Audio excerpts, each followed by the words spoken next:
बिस्मिल्लाहिर्रहमानिर्रहीम सल्लल्लाहु अलैहि वसल्लम। प्यारे बच्चों, अल्हम्दुलिल्लाह हमने आपका जो स्मार्ट सिलेबस में 12 चैप्टर में जो थ्योरम शामिल था हमने वो थ्योरम किया, पहला थ्योरम यानी 12.1.1। और आज हम जो स्मार्ट सिलेबस में आपका थ्योरम शामिल है 12 चैप्टर में वो है 12.1.4 और ये थ्योरम है। और ये दोनों जो थ्योरम्स हैं इनमें जो है डिफरेंस क्या है, क्या फर्क है।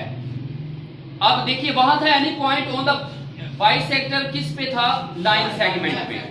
वहां भी जो टू प्रूव करना था वो था equidistance from its and point, और यहाँ पे है equidistance from its arm, from its any point on the bisector of an angle is equidistant from its arms, यानी इसके बाजुओं से वो हम फासला है, यहाँ एंगल का बाइसेक्टर खींचना है। किसका बाइसेक्टर खींचते हैं? बाई का मतलब होता है टू, जैसे मैंने बताया था bicycle, bi mean two, sector mean intersect, काटना, एंगल को दो हिस्सों में काटना। एक लाइन होगी जो एंगल को दो हिस्सों में काटेगी और हमने प्रूव ये करना है। चलें सबसे पहले हम स्टेटमेंट जो आपको पेपर में आएगी वो लिख लेते हैं 12.1.4। अब ये बच्चों स्टेटमेंट आएगी एनी पॉइंट, कोई पॉइंट है on the bisector of an angle,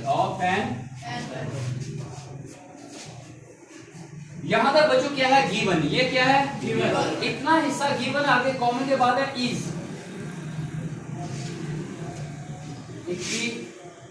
equidistant.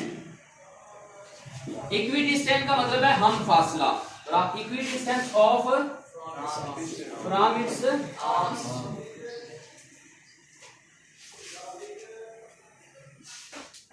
ये स्टेटमेंट आएगी बच्चों any point on the bisector, bisector का काटता है किसको, ऑफ एन एंगल।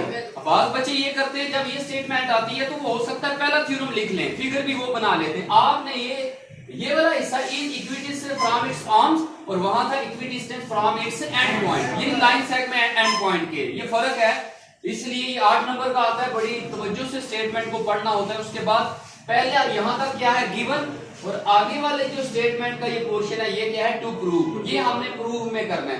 तो सबसे पहले गिवन होता है, क्या स्टेप है इसका, गिवन आपको बता चुका हूं, ये वाला हिस्सा यहां तक गिवन है। ये फिगर बनाएंगे हम, ये एक एंगल बनता है। एंगल कब बनता है, एंगल बनता है टू रेज से, जब दो रे जाए, ये रे है इसको कहते हैं, जिसका एक एंड पॉइंट हो उसको क्या कहते हैं, रे। ये दो रेज हैं, इन दो रेज जब ये मीट करती हैं वन पॉइंट पे तो एक एंगल बनता है। एंगल कैसे बनता है, जब दो लाइंस या रेज हैं या लाइन सेगमेंट आपस में एक पॉइंट पे मिले। कहां मिले, एक पॉइंट पे। रेज जब एक पॉइंट पे मिले तो उसको हम एंगल कहते हैं। तो यहां क्या बन गया, एंगल। ये फिगर देखें कैसे ड्रा की जा रही है, ये एंगल बन गया। अब इसको नाम दे लें, यहां पे उन्होंने इसको नाम दिया है ओ का, क्या नाम दिया है, ये जो पॉइंट है ना, दोनों रेज मिल रही हैं इस पॉइंट पे, इसको उन्होंने ओ का नाम दिया है। और यहाँ पे इन्होंने नाम दिया है बी का, क्या दिया नाम, बी। और यहां से जो बाइसेक्ट कर रहा है, लिखा है ना क्या है, बाइसेक्ट कर रहा है, यहां से एंगल को बाइसेक्ट एक लाइन कर रही है, रे।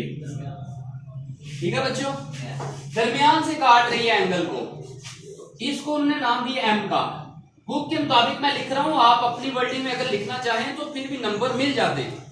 बुक के मुताबिक बच्चों के लिए फिर आसानी रहती है, फिर बाद जब ये नोट्स वगैरह नहीं मिलते तो प्रॉब्लम होती है। बुक पे ये लिखा है, आप यहां पर खुद भी अल्फाबेट्स लिख सकते हैं। तो यहां पर आएगा ए, ओ ए। अब देखिए यहां तक है गिवन, ये बच्चों क्या है, गिवन। आपने गिवन में क्या लिखना है, पॉइंट पी। पी क्या है, पॉइंट है ऑन किस पे, यहां पे बच्चों ये पॉइंट है, ये पॉइंट है पी। पी पॉइंट ऑन किस पे है, ओ एम पे। किस पे बेटा, ओ एम पे। रे लगाएंगे, इसके क्या लगाएंगे, रे। ये रे ओ एम पर पी पॉइंट है, जो उन्होंने कहा था any point on the bisector of an angle, वो पी पॉइंट ये है, P point on O M.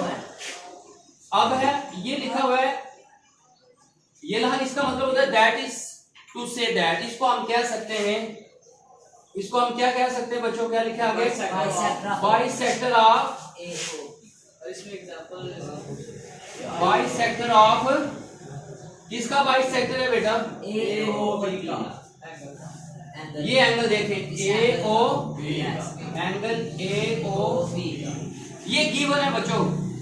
आप देखिए एक एंगल किसकी वजह से बना, दो रेस से बना था ना, AOB से ही एंगल बना ना ये। तो यहाँ पे लिखा है कि ये बाइसेक्टर है, that is to say that ये इसको हम कहेंगे बाइसेक्टर ऑफ एंगल AOB या BOA भी कह सकते हैं, क्योंकि इसी से एंगल बना है। ये गिवन है, इसका एक नंबर है। उसके बाद क्या आएगा, टू प्रूव। तो प्रूफ कहां से शुरू होता है, ये कॉमे के बाद इज इक्विडिस्टेंट, कहते हैं ये वाला पॉइंट जो है इक्विडिस्टेंट है, यानी किस इक्विडिस्टेंट है, यहाँ पे आप ले लेते हैं, अभी कंस्ट्रक्शन मैं नहीं कर रहा, यहाँ पे पॉइंट ले लें, कोई आर लिया हुआ है यहाँ बुक में, और यहाँ पे क्या लिया हुआ है, क्यू लिया है। तो ये इक्विडिस्टेंट है, यहाँ से इक्विडिस्टेंट है, यानी यहाँ पे आपने प्रूव करना है पी आर, ये लाइन सेगमेंट है, ये क्या बेटा कॉन्करेंट है किसके, पी क्यू, और साथ क्या लिखा हुआ है, P is equidistant from OA। देखें OA, ये OA इसके आर्म से ना, OA और OB लिख लेंगे साथ टू प्रूव में, क्या लिखेंगे, इक्विडिस्टेंट किससे है, OA से एंड OB से। अब हमने प्रूफ क्या करना है, ये करना है। आगे जो लाइन आपने लिखनी है टू प्रूफ में वो ये है कि ये जो आर्म है ये P किससे बराबर है, देखें यहाँ OA से और OB से ये P पॉइंट एक जगह पे, यानी ये जो Q आ रहा है हमने लिखा है। अब है कंस्ट्रक्शन, तीसरा स्टेप किसका है, कंस्ट्रक्शन क्यों की जाती है, थ्योरम को प्रूव करने के लिए कंस्ट्रक्शन क्यों की जाती है, आप लिखेंगे ड्रा, यहाँ पे ये पॉइंट को इससे के साथ ज्वाइन किया और इसको इसके साथ ज्वाइन किया, ये 90 का एंगल बनेगा और ये भी 90, ये दोनों 90 के एंगल बनाएंगे। आपने लिखना है ड्रा करने या मीट करने, ड्रा किया आपने, क्या ड्रा किया, पी आर परपेंडिकुलर करना है, किसके ऊपर, पी आर परपेंडिकुलर है ऑन, देखिए पी आर किस पे है, ओ, ये रे है, इसको क्या कहेंगे, रे पे। एंड दूसरी चीज देखें पी क्यू जो है ये लाइन सेगमेंट है, ये क्या है, लाइन सेगमेंट परपेंडिकुलर है, ये टी उल्टे का मतलब क्या होता है, 90 का जाविया बना रहा है, ये किस पे परपेंडिकुलर है, ओ बी पे, ये देखें ओ बी पे है, ये रे है, ये क्या है, तो ये कंस्ट्रक्शन है। देखें अब आपके पास दो ट्राइंगल बन गई, ये कंस्ट्रक्शन से बनी है, दो ट्राइंगल बनेंगी तब आप इस थ्योरम को प्रूव कर सकते हैं। आगे क्या लिखेंगे, प्रूफ, क्या लिखेंगे, प्रूफ, यहाँ प्रूफ लिखेंगे, प्रूफ में दो कॉलम आएंगे, पहले क्या है, स्टेटमेंट और यहाँ पे रीजन, जो भी स्टेप लिखना है आपने रीजन लिखना है। अब दो देखें ट्राइंगल बन गई आपके पास, एक ट्राइंगल है पी, कौन सी, POQ, POQ ट्राइंगल है, और दूसरी ट्राइंगल क्या है, POR, ये दो ट्राइंगल को स्टडी करना है, इसका मतलब है कॉरेस्पॉन्डिंग, दोनों एक दूसरे के कॉरेस्पॉन्डिंग है, इनको हमने स्टडी करके हमने क्या प्रूव करना है, PR PQ। अब सबसे पहले देखें इसमें गिवन चीज क्या है, गिवन में हमने क्या पढ़ा बच्चों, कॉमन लिख लिए, कॉमन लिख लिए OP, दोनों में क्या है, ये भी लिख सकते हैं आप, OP दोनों में क्या है, कॉमन है, कॉन्ग्रुएंट है, ये OP क्या है, ये पहला स्टेप। अब दो एंगल आ जाएंगे, देखिए एक साइड इसकी हमने कॉमन से एक साइड इसकी दोनों ट्राइंगल में एक कौन सी साइड बराबर है, OP, दोनों में एक जैसी है ना OP। अब दो एंगल लिखेंगे, दो एंगल क्या है, दो एंगल, एक कंस्ट्रक्शन से बना हुआ एंगल और एक बना हुआ गिवन से। देखिए एक कंस्ट्रक्शन से एंगल बना है और एक किससे बना है, गिवन से बना है। कंस्ट्रक्शन से क्या बना है, 90 का, और गिवन से क्या बना है, O के लिए। जब ये लाइन थी सिर्फ ये वाली ड्रा नहीं थी कि ये तो O एक एंगल था, इन दोनों ट्राइंगल में एंगल O बराबर है, दोनों ट्राइंगल में एंगल O एक जैसा एंगल है, जितना भी है 30 है 40 है 1 है, और इन दोनों ट्राइंगल में 90 का जो एंगल है ना Q पे और R पे जो एंगल है ये भी बराबर है। Q पे एंगल जो है वो भी 90 है और R पे भी एंगल 90 है, दोनों ट्राइंगल पे O पे भी एंगल बराबर है। अब सबसे पहले हम यहाँ कंस्ट्रक्शन में लिख लेंगे। तो कंस्ट्रक्शन में आपने किया angle O Q R, O Q P, O Q P, ये है कॉन्करेंट है एंगल किसके, ओ, ये देखिए ओ क्यू पी और आगे O R P, O R P, ये क्या किया कंस्ट्रक्शन। बच्चों किस में लिखा है ये कंस्ट्रक्शन में हमने 90 का एंगल बेटा बनाया ना। और दरमियान में आपने क्यू आर को क्यों रखा है, क्योंकि क्यू बराबर है आर के, ये क्यू बराबर है आर, इसको आपने मिड में रखा है।